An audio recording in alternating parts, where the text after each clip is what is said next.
The CBS Radio Mystery Theater presents...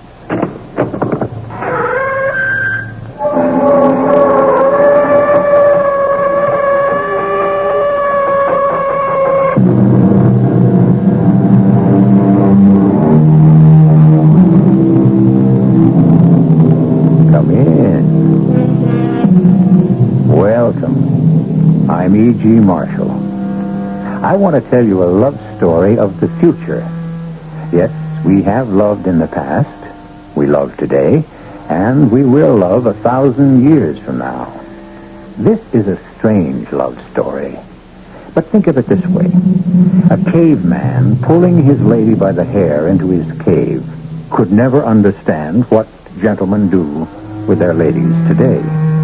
And our ladies and gentlemen of today may have trouble understanding how they will treat each other tomorrow. Let's find out. You be the judge whether this is a love story. Dr. Goland, I don't know anything about science. But I hear your specialty is monkeying around with life. My dear Mr. Falcon, I've received the highest awards for my discoveries and techniques in genetic biology, chromatic manipulation, molecular biology. Sure. But could you make a girl? What? Make a girl? That's it. Make a girl. Make a girl who died 10 years ago. Could you make an exact duplicate of a dead girl?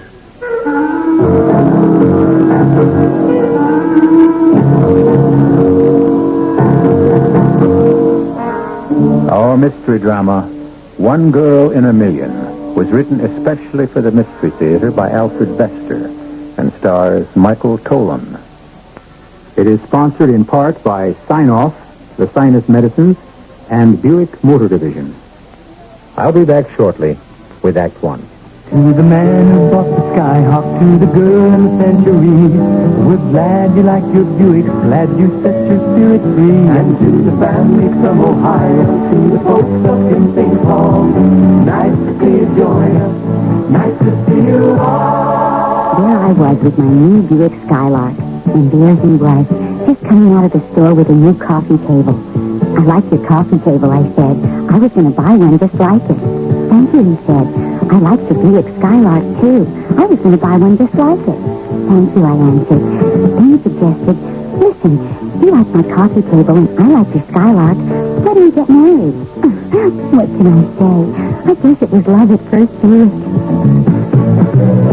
It's nice to see you join us, we're glad it seems to be. Nice to see you join us, like a spirit free.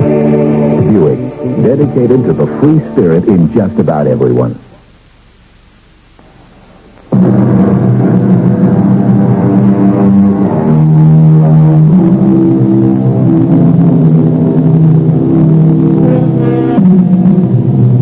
Let me put you in the picture of 1,000 years from now.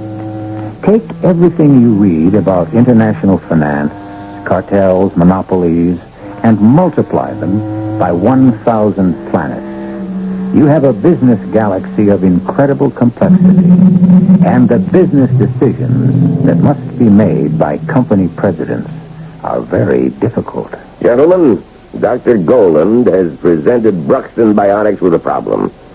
He's developed a new technique for molding plastic biotics which can cut our costs by 13% in a highly competitive market. But we'll have to retool, reorganize, and give up 3 months of production while we're regrouping. Is the cost saving worth the expense? I have 50 traffic engineers and cost accountants on our staff, and none of them can find the answer on their slide rules. So we'll have to hire John Clark. Yeah, John Clark, one of the most remarkable men of our time. Why? Because old Johnny can make decisions with a capital D. It's a complex world these days, but Johnny Clark can make big D decisions, and the odds are 9 out of 10 will be right. You ask any corporation president what he'd pay for that kind of guarantee. The fee, Mr. Brookton, will be $100,000 plus 1% of the common stock of Brookton Biotics. Good Lord. It is our standard fee. 1% of For the guarantee that John Clark's decision has 9 chances out of 10 of being correct. Of course, but... How often are your decisions correct, Mr. Brookton? Any corporate president is lucky if he's right half the time these days. Which is why John Clark is retained so often. You're John Clark's business manager, Mr. Fisher? I am. You speak for him? Always. We have a complex problem here at Brookton. Our consultant, Dr. E.T.A. Goland, has made a brilliant discovery. It's a novel technique for molding protoplasm on the DNA level, and we must... Now, you're wasting my time. The problem must be presented to John Clark himself. Now, do you wish to retain him on these stated terms? Yes, I do. We will have all the data ready for him when he arrives. When will that be? Let me see. I have our decision scheduled here. Yes, we have one open date for the last of next year. Next year? That's 18 months from now. That's the only open date. But this is urgent. They are all urgent. We can't wait a year and a half. Now, Mr. Broxton, John Clark is scheduled for 3 decisions a week throughout the entire business world. He is booked solid for the next 18 months. And all the clients say the same thing. Urgent. But our case is... Mr. Broxton, here is the list of our appointments. I suggest you look through it. If you know any of our clients or feel you may have clout with any of them, I suggest you try to coax, bully, bribe them into exchanging dates with you. As of now, you're booked for the last of next year. And we will hold you to it. XK-109 to Greta San Domingo. Greta, this is Brookton calling, and you owe me. I'm collecting. I backed your paper, remember? Now, you damn well better back me, or else everybody's going to know what went on between us in the Orion cluster. I need John Clark real quick. I've got a late date, and you've got an early. I want to swap with you, and no arguments. XK-107 to Logistics, Inc. Brookton here. On that joint venture we discussed last month, we got nowhere. The hang-up was the differential between real time and event time, which would drop Brookton Common a point on the exchange. All right, I'll concede it, but I want something in return. It'll cost us, but we can make it up if you'll exchange your session with John Clark for mine. Aldous Fisher to Brookton Biotics. Your message tells me you have managed to exchange appointments. Information acknowledged. Your appointment with John Clark is now the 1st of next month. I will make final arrangements with you on the last of this week. My appointment must be kept. We leave this planet on the afternoon of that day for our next contract, and very special arrangements must be made for John Clark.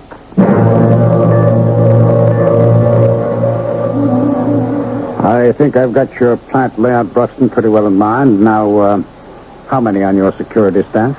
No more than 24, Mr. Fisher. Oh, not nearly enough. We use 10-hour cells for John Clark alone. Good heavens. Now, look, I want your security staked at every entry leading onto the main floor. Strict orders. No one exits or enters without my approval. But why? Our security staff will cover every move Clark makes. Alert your people. You make it sound like we would want to assassinate John Clark. Well, think what you like. Our staff will wear the John Clark OD badge. Tell the people that their orders are to be obeyed, without question. Well, this is fantastic, but I'll give the word. All right, and this is most important. I'd say you have some 1,800 working in your plant? 1,937. Any of them named Krueger? Krueger? Krueger. Kruger. Oh, Fisher, I don't know all their names. I'm only the president. I don't expect you to, but personnel named Krueger cannot be here. Any personnel named Krueger cannot be here. You heard me. No one named Krueger may be inside the Brookton Biotic plant while John Clark is making his decision. Fisher, I can't understand. I'll put it another way. John Clark must never meet any man named Krueger. Why? I wish I knew. So came the great day, and Brookton Biotics was wondering, who's this John Clark who earns $15 million a year and owns 1% of 1,000 planets? What's he look like? How does he act? Came 11 in the morning. John Clark's personal security force arrived. They checked everything. They gave orders. This had to be closed, that had to be locked, and so on. The orders were obeyed. No one argued with John Clark. Brookton Biotics held its breath and waited for him. Came noon, and a jet gunned in out of the sky and landed in front of the main gate. The hatch of the jet slid open. Two rough, tough guards stepped out and cased the scene carefully. Clark's security chief signaled okay. Out of the jet came some real pretty secretaries, then a kind of thin clerk with papers and tapes clutched in his hands, looking tired and overworked. After him came a tall man who looked and walked and acted like a sort of kindly king. You could love him and trust him, and it was a pleasure to have 1% of yourself owned by him. Only when old man Brookton jumped up to greet him in his office, it was the beat-out, overworked clerk who said, Excuse the deceit, Mr. Brookton. I'm John Clark. You're John Clark? Yes, Mr. Brookton. The other man's only a decoy. You know, an image for the media and the public. I think I understand. May we get down to business? Where's your data? Oh, here, Mr. Clark, on my desk. Thank you. Would you mind if I used your desk? Oh, not at all. Sit where you please. Take my desk, by all means. You're very kind, thank you. Now, let's have a look at the Brookton problem. I see. Very interesting. Notes, Miss Simpson. Ready, Mr. Clark. The maximum truncation error of the interpolate F from neglecting each order of difference is less than 0.5 in the unit of the n figure of the tabular function. Noted, Mr. Clark. Give me the replacement value of delta. If delta squared is replaced by delta equals 0.184, the corresponding limit for delta to the fourth power is raised to 1,000. Raised to 1,000. Yes, Mr. Clark. That complicates the decision because round the interpolating factor b to 4 decimals, the required value is the tabular value opposite the interval in which b lies. Mr. Brookton, I've absorbed your data. My congratulations to your Dr. Goland. He's made a most brilliant discovery. Then you've decided that Brookton Biotics should use it? I don't know yet. Now I must visit your plant. Visit the plant, of course, but why? To get the feel of your personnel, Mr. Brookton. That's a significant factor involved in many decisions. I must know how they'll react to a program change. Yes, I understand. Then may we have a tour? This gentleman will be John Clark, and I, of course, will be his clerk, introducing your people to him. You won't give the secret away? Oh, no, certainly not. Well, then let's absorb the final nuance involved in the decision. This is Lanny Herman, Mr. Clark, a biomechanic who loves her job and would love to meet you. And this is Dan Falk, a colorimetrician who thinks that color is the answer to everything and wants your opinion. And this, Mr. Clark, is one of Dr. E.T.A. Goland's protégés. He's a medical student, and he wants you to tell him whether to give up medicine for pure research here at Brookton. And this charming lady, what's your name, love? Wants your thumbprint in her autograph album.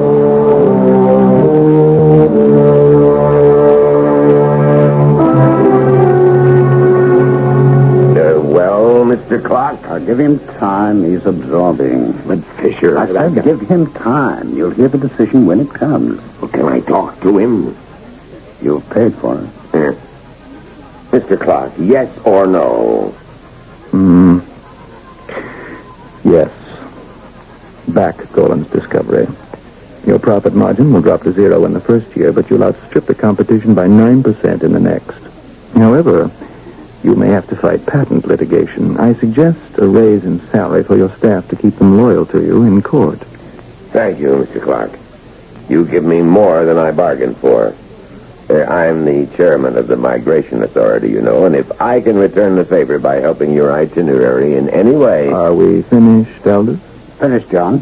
Then thank you and goodbye, Mr. Brookton. No, I'll see you out, Mr. Clark.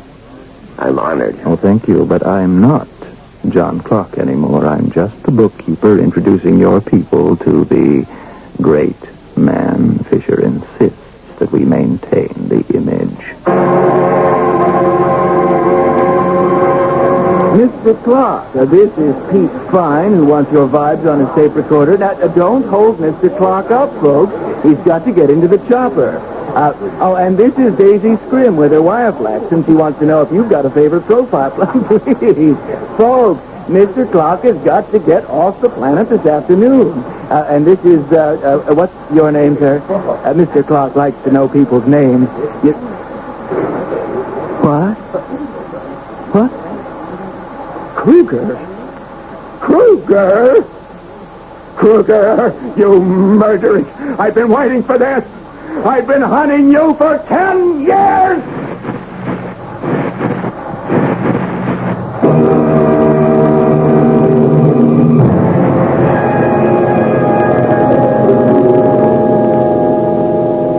Time stood still. The body crumpled. The clock staff leaped into action. They piled John Clock into the helicopter, which took off and disappeared. The security men quietly vanished. Only Aldous Fisher remained alongside the body in the center of a horrified crowd. "The fool," Fisher said savagely. "We warned him. We warned all the Krugers. All right. Call the police. I shall be back shortly."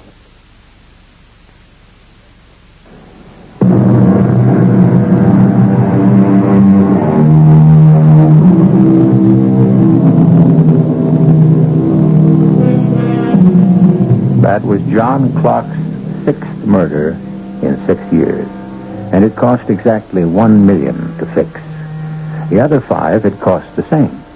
Half the amount went to the family of the murdered man, half went to a man desperate enough to substitute for the killer.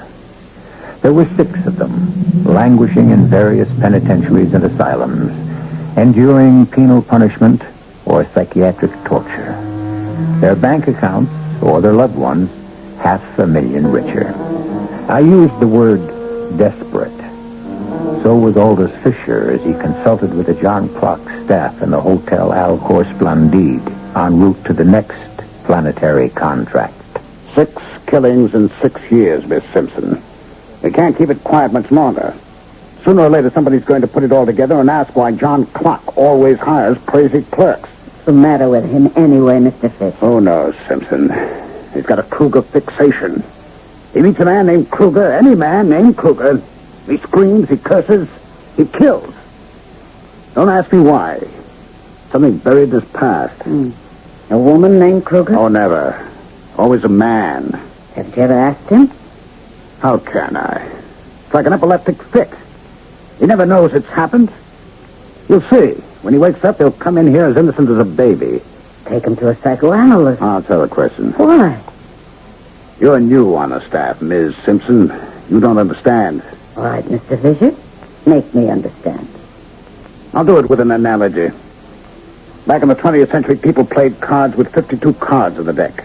Those were simple times. I read about that. But today, everything's more complex. We're playing with 5,200 cards in the deck. So, what's the moral? A mind can figure 52 cards. It can make decisions on that total. I had it easy in the old days. But no mind is big enough to figure 5,200. No mind except clocks. We've got computers. And they're perfect when only cards are involved. But when you have to figure 5,200 card players, too. Their likes, dislikes, motives, ambitions, so on. What clock calls the nuances. Then clock can do what a computer can't do. He's unique. The psychoanalysis might destroy that. How? Because it's an unconscious process in clock. He doesn't know how, why he does it. If he did, his big D decisions would be 100% correct. It's an unconscious process, and for all we know, it may be linked up with the same insanity that makes him murder Krugers. If we get rid of one, we may destroy the other. We can't take the chance. Well, then what do we do? Protect our property. Never forget that for a minute.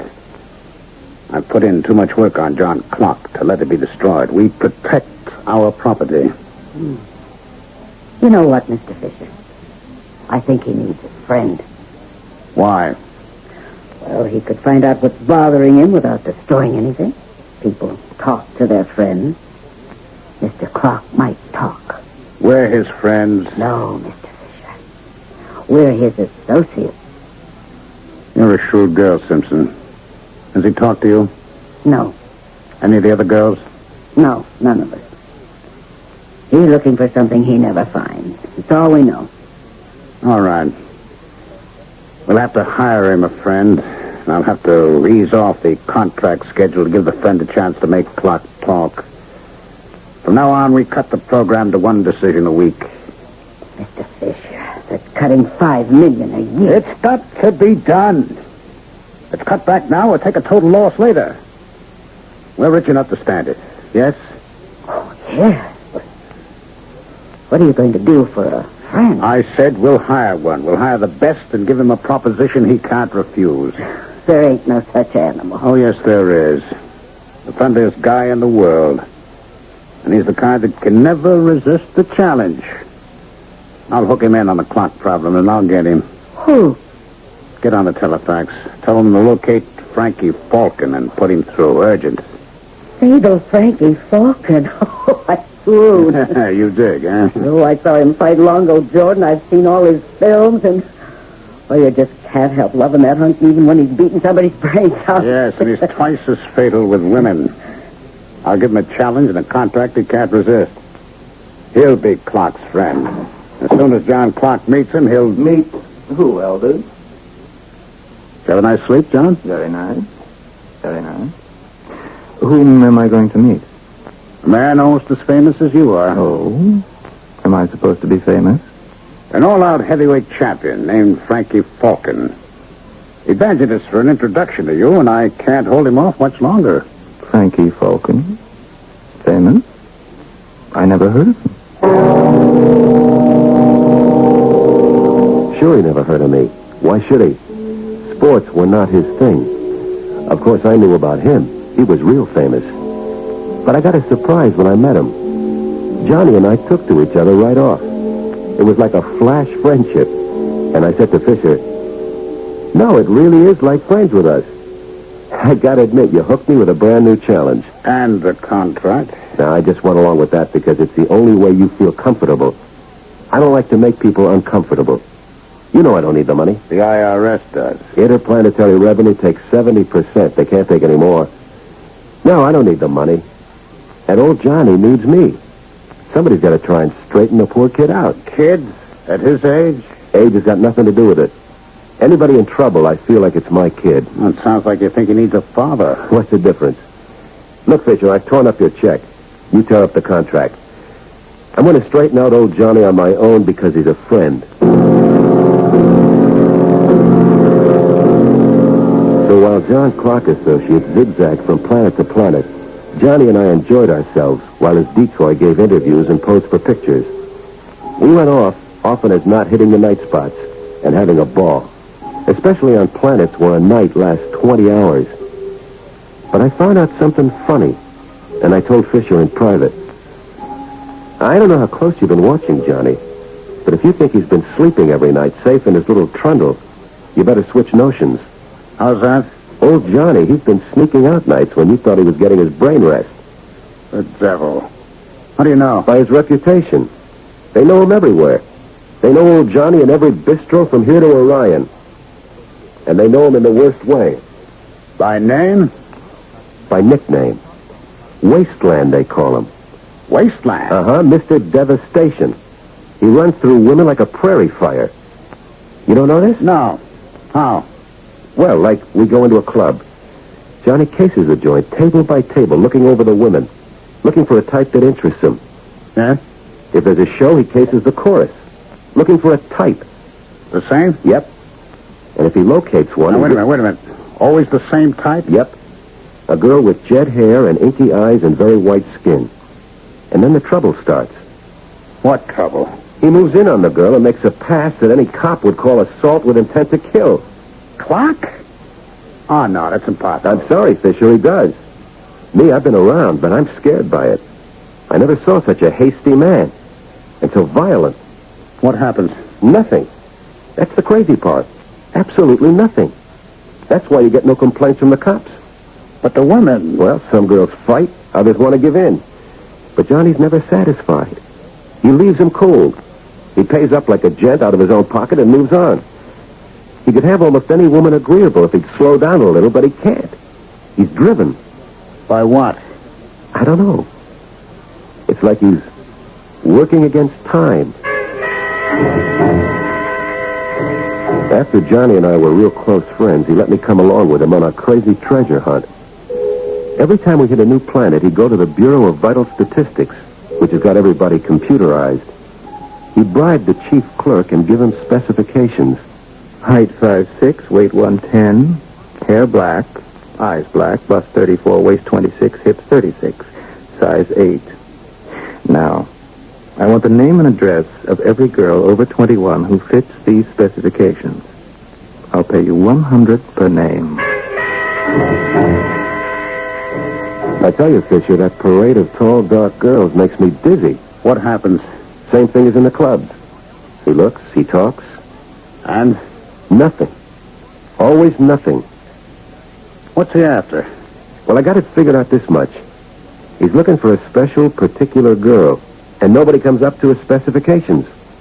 A girl named Krueger? I don't know if the Krueger business comes into it. Is he hard to please? Well, I'll tell you. Some of these girls, I'd call them sensational. But he don't pay any mind to them. He just looks and moves on. Others, real crows, practically. He jumps. What is it? I think it's a kind of test. Something to make the girls react hard and natural-like. It ain't passion with Johnny.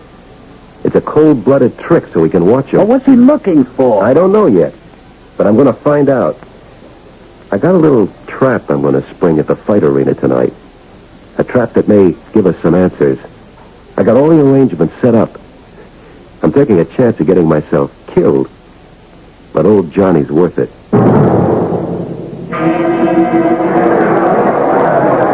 I think it's ugly, Frank. Yeah, me too. You got me pretty sick to like the sight of a couple of juiced-up gorillas tearing each other to pieces. Juice? Sure. You don't think those nice, peaceful animals would clobber each other like that naturally, do you? They shoot them with adrenaline hormones. Disgusting. I'm glad we left. Yeah. When I was champ, they offered me a fight once with one of them poor animals. They promised to cut down the shots to make it easy for me. I told them that Hey, Frankie, good old fatal Frankie. Hey, don't you remember me? Well, I guess I should, friend. I'm Blooper Davis. Remember, we were raised in the old precinct. Don't you remember, Frankie? I was always queer for ice bloops, and that's how I got the name, remember? Blooper. Hey, sure enough. Hey, it's been a long time since the old precinct. Hey, wait a minute. It was Blooper Davidoff then, wasn't it? Sure. And you was Frankie Krueger then. What? We'd like to make our names commercial. Krueger? That's right, Johnny.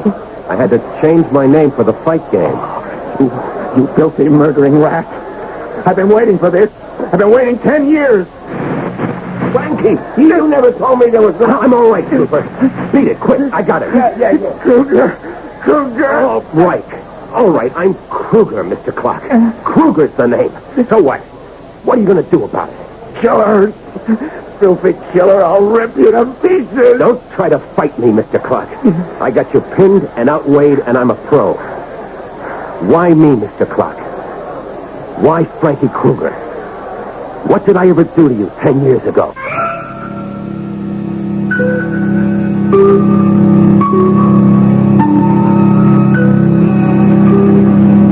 Falcon has John Clark pinned in the stadium corridor while Clark screams and struggles.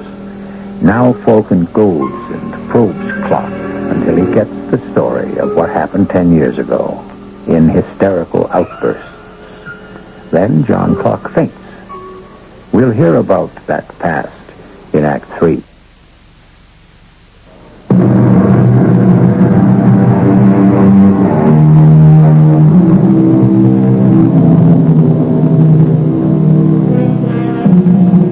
Frankie Falcon slings the unconscious John Clark over his shoulder and carries him back to the hotel. There he puts him to bed, and then goes out to report to Aldous Fisher and the Clark staff. He shows them the laser pistol with which Clark tried to murder him, and describes the trap he'd set with the aid of Blooper Davis. He tells them about Clark's insane response, and then goes on to explain the source of the insanity. Poor old Johnny was in love with a girl named Seema Morgan, and she was in love with him. It was big romantic stuff. They were going to be married. And then Seema Morgan got killed by a guy named Krueger. Krueger. So that's the connection. How'd he kill her? This Krueger was a drunk think. He had a bad flying record. They took his license away, but that didn't make any difference to Krueger's kind of money. He bribed the dealer and bought a jet without a license. What money can't do. One day he buzzed a school just for the hell of it. His jets blasted the roof and killed 3 kids and a teacher. This was back on Earth in a town called Berlin. Good Lord. They never got Krueger. He started planet hopping and he's still loose. The family sends him money. The cops can't find him. Clark's gunning for him because the school teacher was his girl, Seema Morgan. How long ago was this? Near as I can figure from what Johnny poured out, 10 years, 8 months. And 10 years ago, Clark first showed he could make decisions. Big D decisions. Up to then, he was a nobody, just another computer programmer. And then came the event. Not an event, a tragedy, Mr. Fisher. All right, then came the tragedy, and with it the hysteria. And the genius. Don't tell me that one didn't produce the other. Nobody can tell you anything, Fisher. All right, so he kills Krueger over and over again, right? Revenge, fixation. What about the girls in the wasteland business? You ever hear the expression, 1 girl in a million? Oh, who hasn't? But if your girl was 1 in a million, that means there could be 9 more like her in a city of 10 million. Oh, but that's just a figure of speech, Frank. Sure, man. But old Johnny's working on that idea. He thinks he can find Seema Morgan's duplicate. How?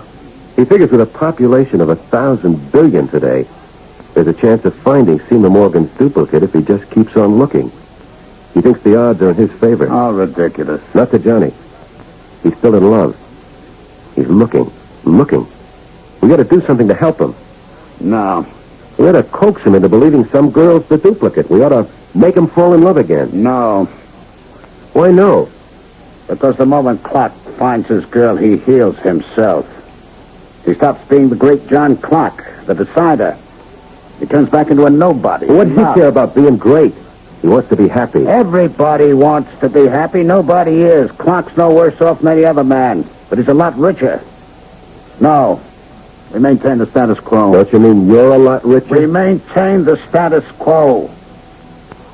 I think we'd better terminate our contract. We have no further use for your services. Fisher, we terminated when I tore up your check.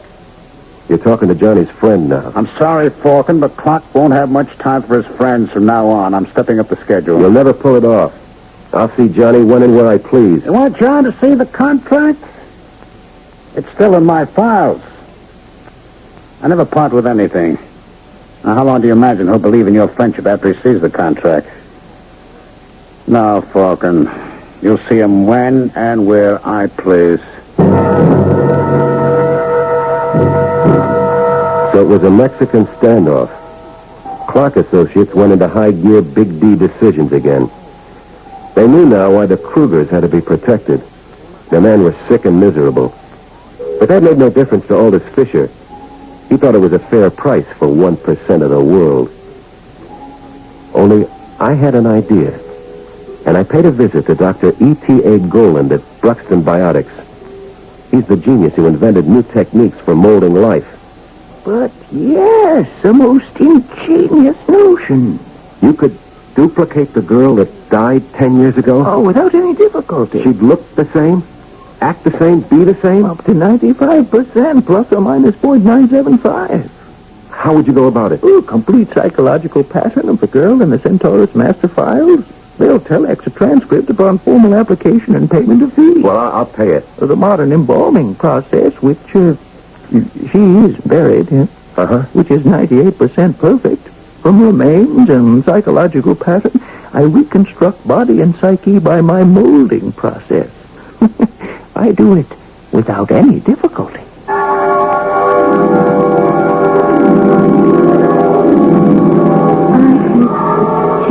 Coming down toward the school, and there was a kind of explosion.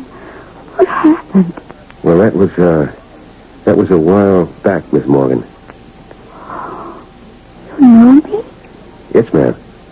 Oh, am I in a hospital? What happened? I'm Frankie Falcon, Miss Morgan. A lot's happened, and I'll explain later. But first, I want you to look at me real hard. and make up your mind whether you can trust me. Yes, I think I can trust you. No matter what I say, you've got to trust me. No matter what I tell you, you do it. But why? For the sake of Johnny Clark. Oh, something's happened to him. What is it? No, not to him, Miss Morgan. To you. But be patient. I'll explain. I had it in mind to explain now, but I can't. I'd best wait until tomorrow. Dr. Golden will put you to bed, and you get your rest. I'll see you tomorrow.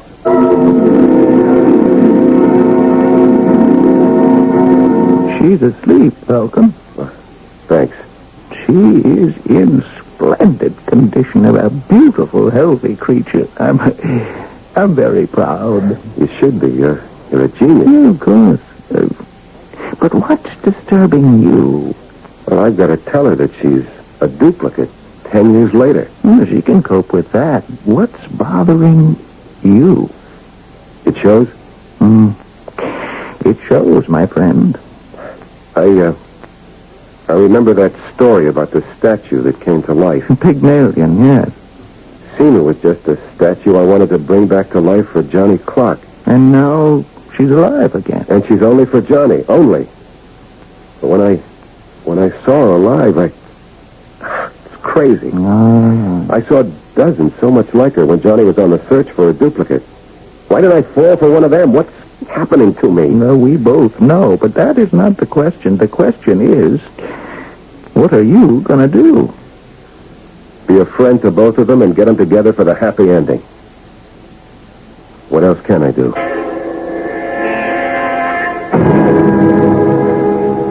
Yeah, and it was the toughest fight of my life on the ship to Ross Alpha, where old Johnny was making big D decisions. She was so warm and grateful to me. I was talking to some of the passengers. You're famous, aren't you? More notorious, like. But Johnny's famous. He's the great man. It's all been so sudden. I've been bewildered and so excited that I haven't had a chance to thank you for all you've done for me and my Johnny. I'm beholden to you forever. Forget it. Well, I've got to thank you somehow. Now, forget it. You're on your way to see Johnny again. That's all that matters. Are you going to stand there like an all-out champion Performer. and take a punch from me? Too late. The bell sounded. I fight dirty. Here's a grateful punch on the mouth. No, Seema, stop it. Please, you don't know what you're doing.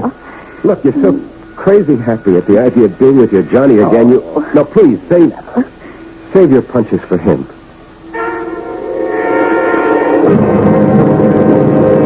So we put down on Ross Alpha with one girl in good condition and me a wreck. And damned if I wasn't met by Aldous Fisher and old man Brookton, who was chairman of the Migration Authority. Mr. Falcon, it has been brought to my attention by Mr. Fisher that you have arrived here on Ross Alpha accompanied by a young woman. Yeah. She's in the powder lounge getting prettied up for a fella. She is of illegal status. Oh? How would Mr. Fisher know? You fool. I've had you followed ever since you left. Why? The contract was canceled. Did you think I would let it go at that? Mr. Fisher informs me that the young woman with you is traveling under an assumed name. Her migration papers are fraudulent. How fraudulent? She's Seema Morgan. Her papers say she's Seema Morgan. Seema Morgan died 11 years ago. The woman with you can't be Seema Morgan. And until the question of her identity can be resolved, she will not be permitted entry. I'll have documentation on Seema Morgan's death telex within a week, Falcon. Oh, you don't know it, but you're making it easy for me, Fisher. The one thing in the world I'd like most is to get her out of here and never let Johnny see her and never let her see him. I'm so crazy to keep her for myself that... Look, withdraw your charge, Fisher. No. You can't keep them apart. Not this way. Suppose she's interned. Who's the first man I subpoenaed to establish her identity? John Clark. Who's the first man I called to come and see her? John Clark. You think you could stop him? I'll show him that contract. I'm showing... Go ahead and show it to him. He wants his girl, not me. Withdraw your charge, Fisher. Stop fighting. You've lost your meal ticket. I took Seema to the Ross Splendide Hotel, checked her into a suite, and went looking for Johnny Clark. First stop, the Bureau of Vital Statistics. And there he was, giving specs as usual.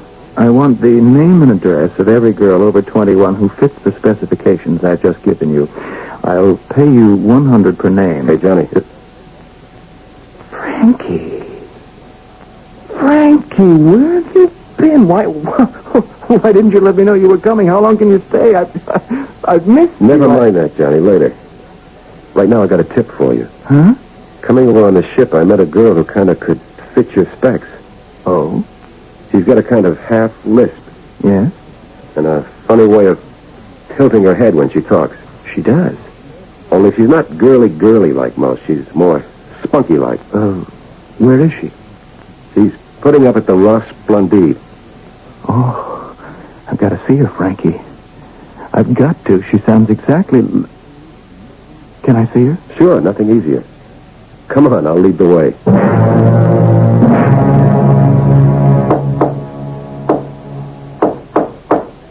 Yes?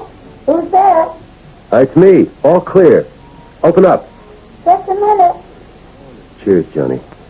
I think you're going to find what you're looking for. I'll wait outside. Frankie, did you... Good evening. My name is Clark. John Clark. My friend Frank Falcon told me about you. You met coming over on the ship? Oh, you're not... But he did tell you about me. We're old friends. No, but you're not John Clark. Yes, I am. No. My Johnny's young. My Johnny's sweet. You're not Johnny Clark. You're another man who looks like him. Let me go. Let go of me. Are you my Seema? Are you my Seema? Let me feel you and hear you. You're not scared, are you? You come back to me, Seema. Go. No. You're not. I'm sorry. Please. I'll move on. I won't bother you again. It's all a mistake. You see, I make so many. Look, would 1,000 squares? Here, take it. Now, don't. I'm moving on. Seema, are you all right?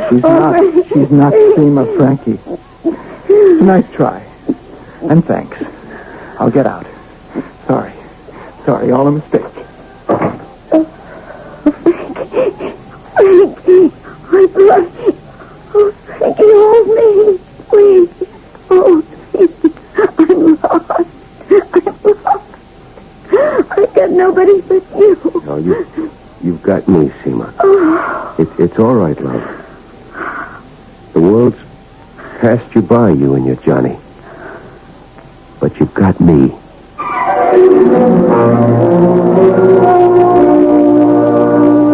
Falcon takes a step towards Seema Morgan, then hesitates. He makes a last attempt to quench the love within him for this lovely lost creature, searching for a way to bring her and her Johnny Clark together. Then he loses all control and takes the girl in his arms.